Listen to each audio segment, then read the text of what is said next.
Hi, and welcome to Freedom Law Group. In this video, we'll be discussing our tax freedom package, which includes our 23-page Revocation of Election affidavit. The tax freedom package provides everything you'll need to stop federal income tax withholdings if you're an employee and to legally revoke your election as a statutory taxpayer. In short, you will no longer be required to file or pay federal income taxes, safely and in full compliance with the law. If you're self-employed or an independent contractor, imagine a life where you no longer need to track every business mile or sort through your expenses and receipts during tax season. Those days are over.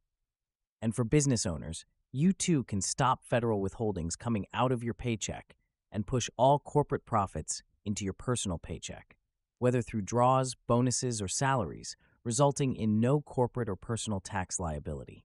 This process provides you with a truly tax-free financial framework, all while operating fully within the bounds of the law. Sound too good to be true? It's even better than that. Let's dive in. There is no law requiring American nationals, those born or naturalized in the 50 states of the Union, or to a parent who was, to file and pay a federal income tax, FIT. That's about 99% of all Americans. The entire federal income tax system is a game of semantic deceit, word art, and intentionally needless complexities.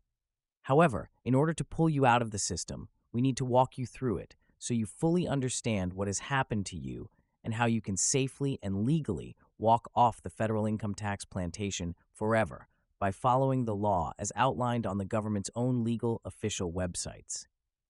In the first place, it's important to know that Congress passed its first federal income tax law in 1894. However, a mere 266 days later, the United States Supreme Court struck it down, ruling that direct taxes such as the federal income tax violated Article 1, Section 9, Clause 4 of the Constitution. By the way, that decision has never been overturned. Some argue that the 16th Amendment effectively overturned that Supreme Court decision, but that's not true. I encourage you to visit the Education tab of our website to watch our videos on the 16th Amendment and jurisdiction. Here's what we know for sure. Direct taxes like the federal income tax remain unconstitutional unless Americans volunteer to pay it, in which case it would be perfectly legal and constitutional. More on that later. This is a 1040 U.S. individual income tax return form, which many Americans fill out every year when they file their taxes. What most people don't know is that the 1040 form comes with an absurdly long 117-page instruction booklet. On page 8 of the current booklet, it says, "These rules apply to all U.S. citizens, regardless of where they live, and resident aliens." But here's the dirty little secret the IRS doesn't want you to know. Anytime you see the terms U.S. or United States, or even the term state in the context of federal income taxes, the statutory or legal definition of each term is the District of Columbia. Yes, it's true that all U.S. citizens are subject to tax laws and the Internal Revenue Code, but the legal definition of U.S. is the District of Columbia, which means those living and working outside of the District of Columbia and its federal zones and territories have never been legally obligated to file or pay federal income taxes. Let me show it to you in the law. This is uscode.house.gov, the government's own official legal website. This is where all federal laws are codified. There are 54 titles of federal law. Title 26 is where the Internal Revenue Code, the tax laws, is found. Here, in Title 26, Section 7701, we find the definition section. Rather than using the standard and ordinary definitions of everyday terms like state and United States, Congress opted to include special definitions in the law. This is the statutory definition of United States as found in Section 7701. The term United States, when used in a geographical sense, includes only the states and the District of Columbia. One would reasonably assume that the term state means the 50 states of the Union. But that's not how it's defined in tax law. Let's look at it. The term state shall be construed to include the District of Columbia. It only includes the District of Columbia, which isn't even a state. Nowhere does it include anything else. For example, do you see California, Texas, Florida, Colorado, Utah, or Arizona listed here? Is there any mention of the 50 states of the Union?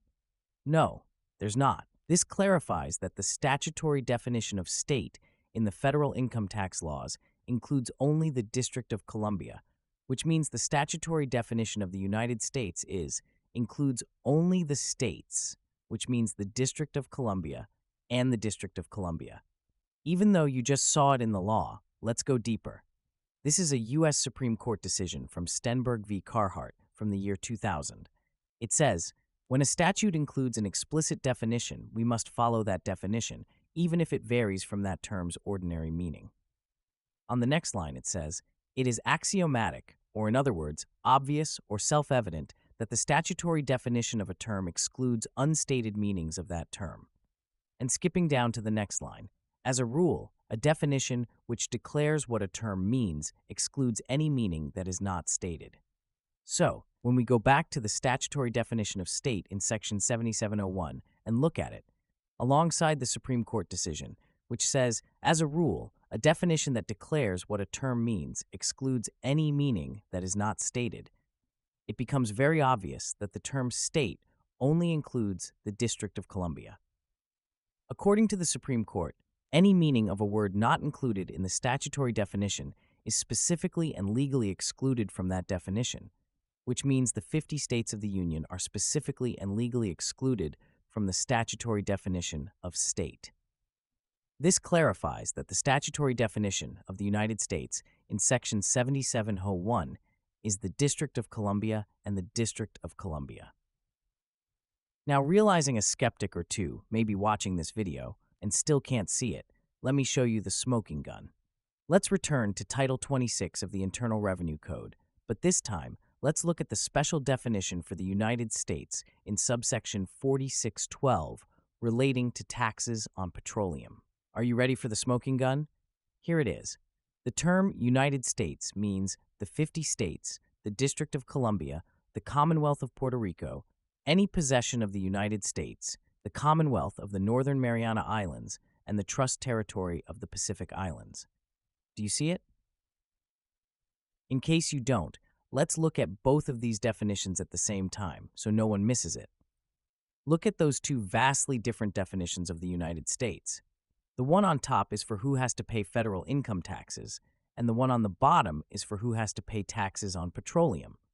Only those in the District of Columbia are legally obligated to pay a federal income tax, and pretty much all Americans are required to pay a petroleum tax if and when they decide to purchase petroleum or gas, etc. Do you see it? It really can't be made any more obvious.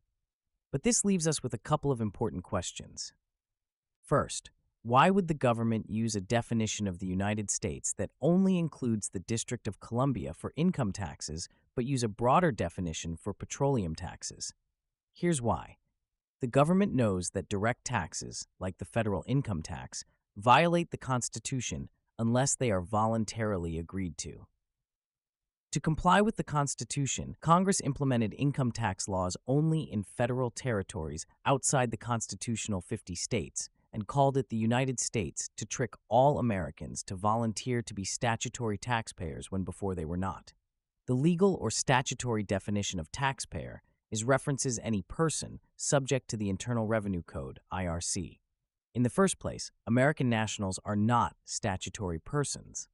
The statutory definition of person only references legal fictions, like a corporation or a trust, not natural persons or human beings.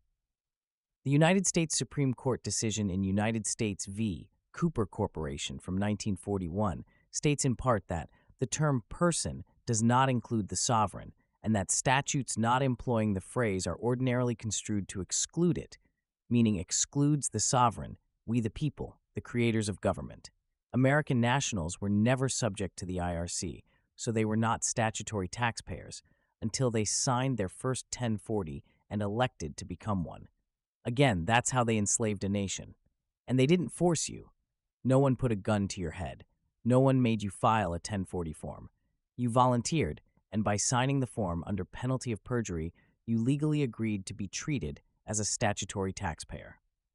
Do you get it now? Before you signed that 1040 form, you were protected by the Constitution. You had no legal, moral, or ethical obligation to file or pay federal income taxes. Once you signed, however, you elected to become a statutory taxpayer. Knowing millions of Americans would make this election by mistake due to semantic deceit employed in the tax code, Congress had to offer a remedy for those who might stumble upon the truth, like you have today. Congress codified a lawful process for revoking your election to be a taxpayer, and it can be found in 26 U.S.C. subsection 6-13 G4. In this subsection, we find a process for non-resident aliens to revoke a previous election by sending a statement to the Secretary of the Treasury.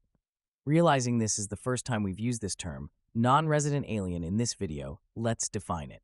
A non-resident alien is any individual who is not a resident alien and is not a citizen of the United States. What is the special legal definition of the United States in 26 U.S.C. subsection 7701? Do you remember?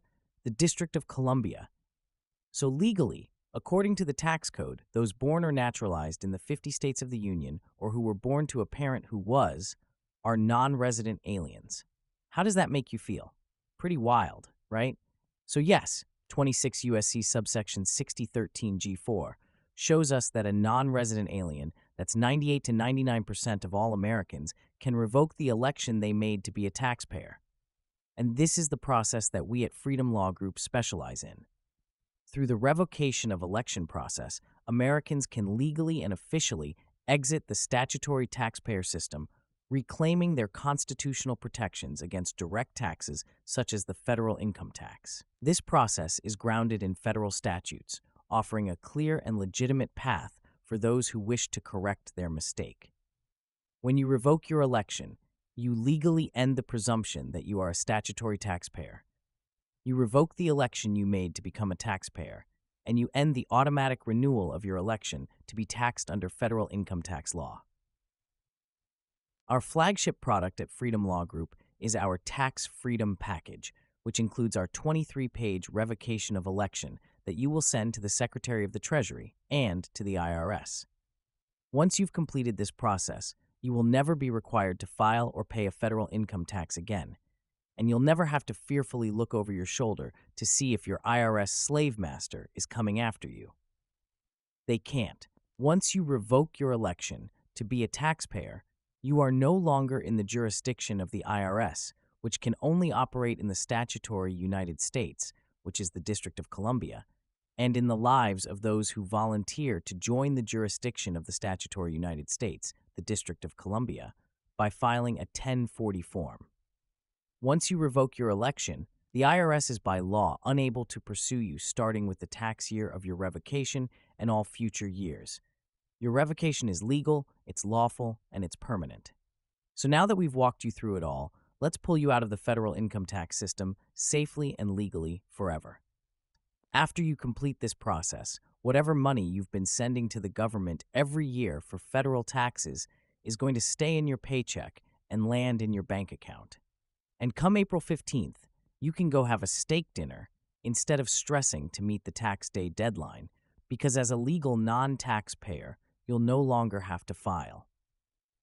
Within 24 hours of your enrollment, we will send your tax freedom package to you via email. Here's what it will include: your personalized 23-page revocation of election, instructions for how to mail your revocation of election, the proper tax documents to provide your employer or payroll to stop all future federal income tax withholdings, and finally, instructions for submitting these tax forms to your employer. And realizing that you'll have questions along the way, we offer you 90 days of world-class email support. If you're ready to safely and legally walk off the federal income tax plantation for life, click Enroll now below this video and let us help you enjoy the life our founders intended for you.